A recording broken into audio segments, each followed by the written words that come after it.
I know this one isn't very good, but I got one anyway, just in case. It's not as easy as it says in the Haynes guide. Time to get working on the 924.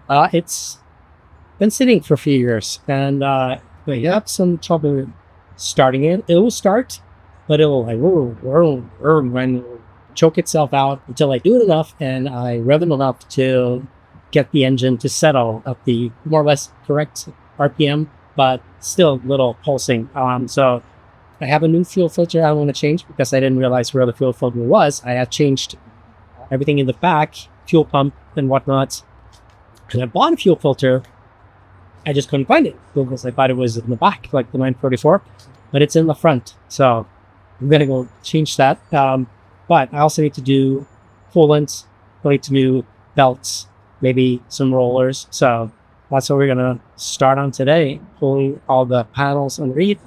We'll be getting ready to drain the coolant and start taking things off so that we can access the belts, because those belts are old. I think these are the original belts because the car has like 46,000 miles.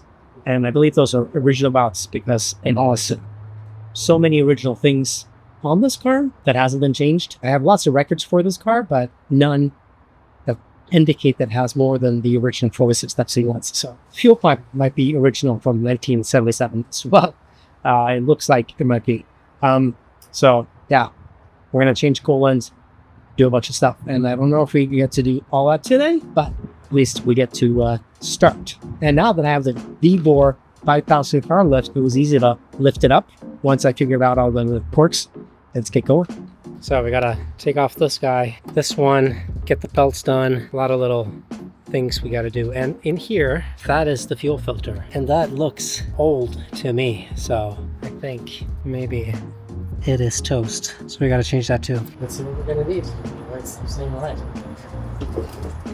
I was not expecting to see Phillips screws here, but I guess that's what they used.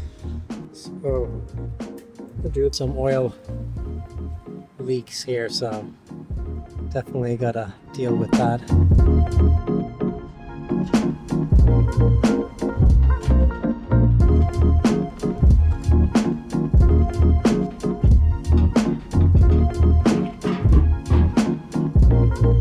There's one more here hidden.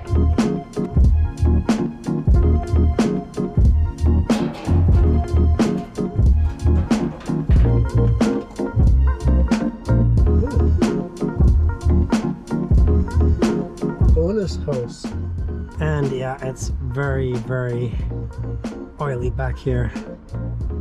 So good to change it. Maybe it's just the oil pump here. It's also leaking a lot back here. But let's start this by draining the coolant and picking up all the screws.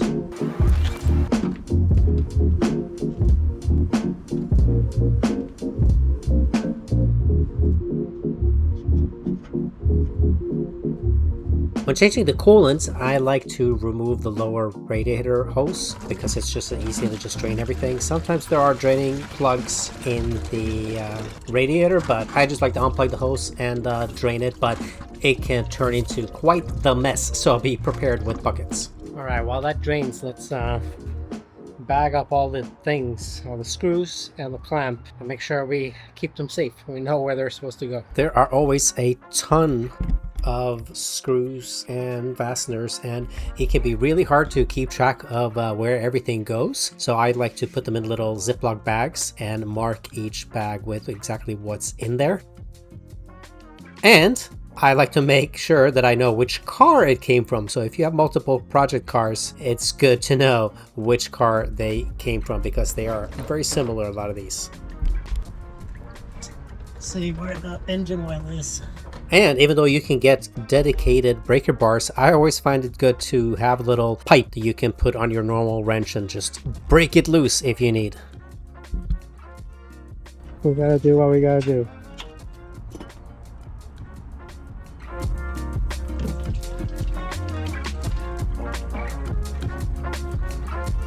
And once the oil is drained, there are still lots of stuff to remove, so I have to take the expansion tank off, and that is just a couple of screws, so that's not too bad. just make sure you don't break anything, because these things can be really brittle and some of them you can't even get anymore. And then it's time to break down the rest of the stuff, getting everything off, all the hoses and everything else that I can get access to the belts. I guess take it all the way out. Seems to be the thing to do. I was struggling a little bit to get this belt off. I thought I could just loosen the alternator and push it down and the slack in the belt would be loosened, but I was really struggling with this for quite a while. I even had to go underneath to try and push this down and loosen the bolt on the other side.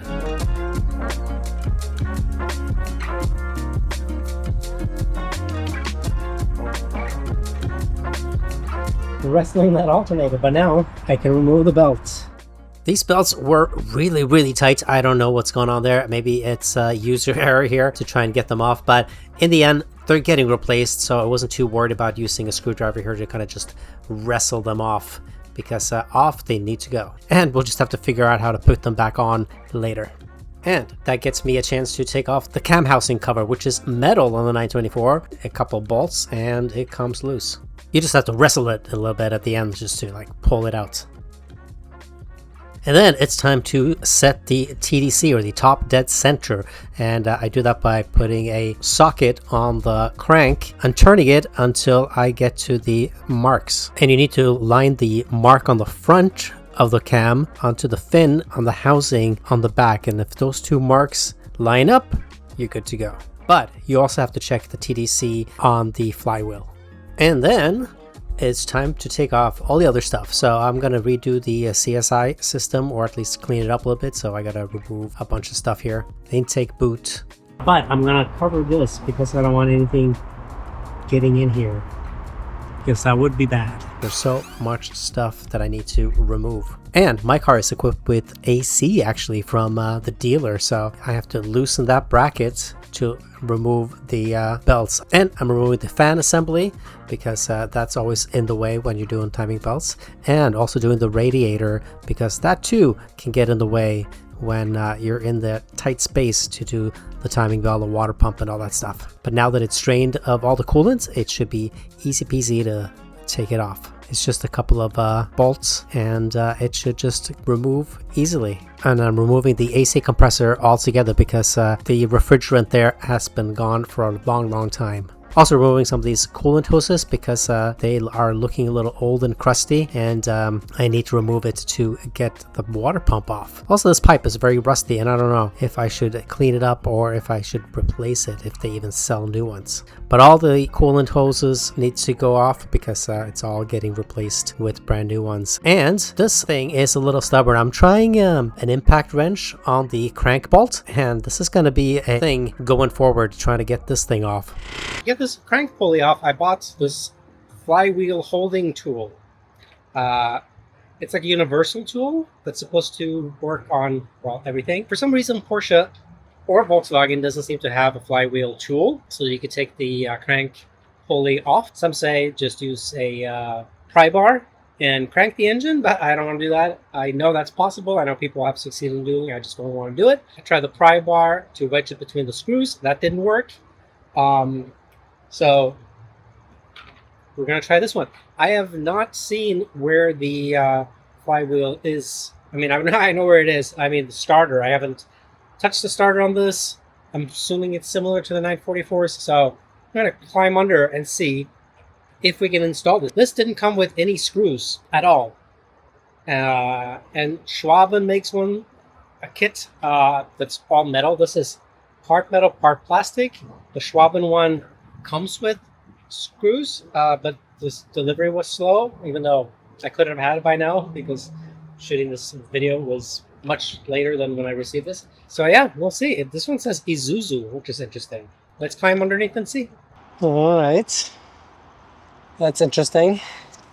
I guess this is the starter. It did not look anything like I thought it would look like.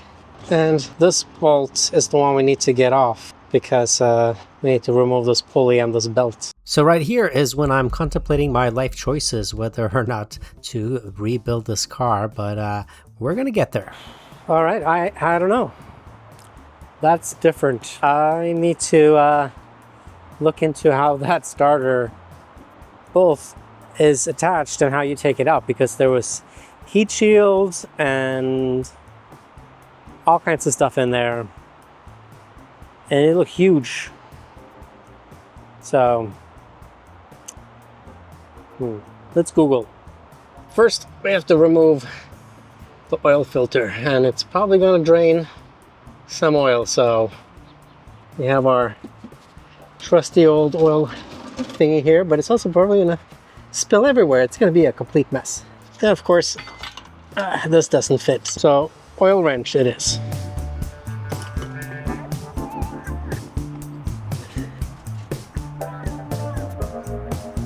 Ooh, got it completely wrong. And then there are these two nuts right here, and I'm gonna guess they are a 10s. They are 10s.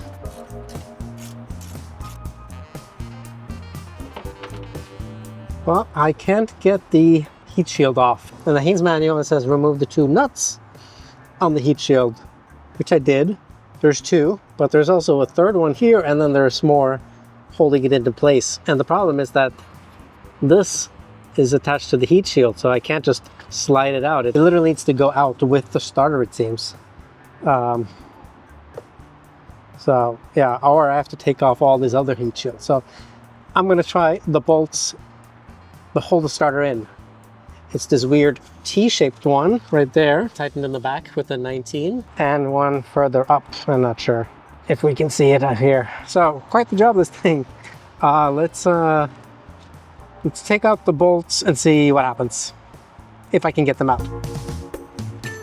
I don't know how anybody gets this out without removing the pipes here and the heat shield, because there's just not room for anything. And the heat shield for the starter can't come out. I think maybe we need to take the headers off. Don't see any other way. Because that bolt right there is the one we need to get off, and there's one further up somewhere. But there's no way of getting a wrench in here and do any leverage. I have been doing some Googling and reading on the 924 forum. It's not as easy as it says in the Haynes guide, and I know this one isn't very good, but I got one anyway, just in case. But in this one it says just remove the battery, raise up the car, remove the two screws from the shroud, remove the two bolts that hold the starter in, and pull it out.